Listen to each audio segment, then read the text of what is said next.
আসসালামু আলাইকুম ওয়া রাহমাতুল্লাহি ওয়া বারাকাতুহু। সকালের জন্য দোয়া ও ভালোবাসা। আজকের ক্লাসে সবাইকে স্বাগতম।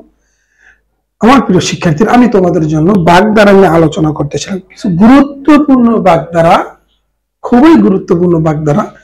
আমার আজকের আলোচ্য বিষয় গুরুত্বপূর্ণ কিছু বাগধারা। দেখো, পই পই এই বাগধারাটির অর্থ কি? বারবার বা পুনর্পুনঃ, বারবার বা পুনর্পুনঃ। পটপটানি এই বাগধারাটির শাব্দিক অর্থ কি হবে? বাচালতা বা বেশি কথা বলা। পটপটানি, বাচালতা বা বেশি কথা বলা।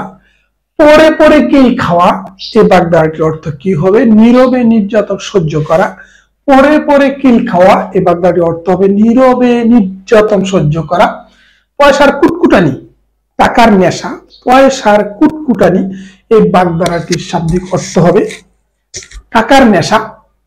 পরে পাওয়া 14 আনা, বিনা পরিশ্রমে পাওয়া। পরে পাওয়া 14 আনা, এই বাগধারাটির অর্থ কি হবে? বিনা পরিশ্রমে পাওয়া। পরের মুখে জাল খাওয়া, পরের মুখে জাল খাওয়া, এই বাগধারাটির অর্থ হবে অন্যের কথা শুনে বিশ্বাস করা। পরের মুখে জাল খাওয়া, অন্যের কথা শুনে বিশ্বাস করা। পরকাল ঝরঝরে করা, বাগধারাটির অর্থ হবে ভবিষ্যৎ নষ্ট করা। পয়মাল হওয়া, বাগধারাটির অর্থ হবে নষ্ট হওয়া। পর্বতের মুশিক প্রসব, বিরাট সম্ভাবনা থাকা সত্ত্বেও অতি সামান্য ফল লাভ।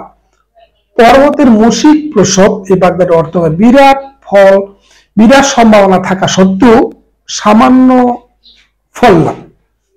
শিক্ষার্থীরা, তোমাদের সুস্বাস্থ্য এবং শিক্ষা জীবন উত্তরোত্তর সমৃদ্ধি কামনা করে আজকের মতো এখানে বিদায় নিচ্ছি। আসসালামু আলাইকুম ওয়া রাহমাতুল্লাহি ওয়া বারাকাতুহু।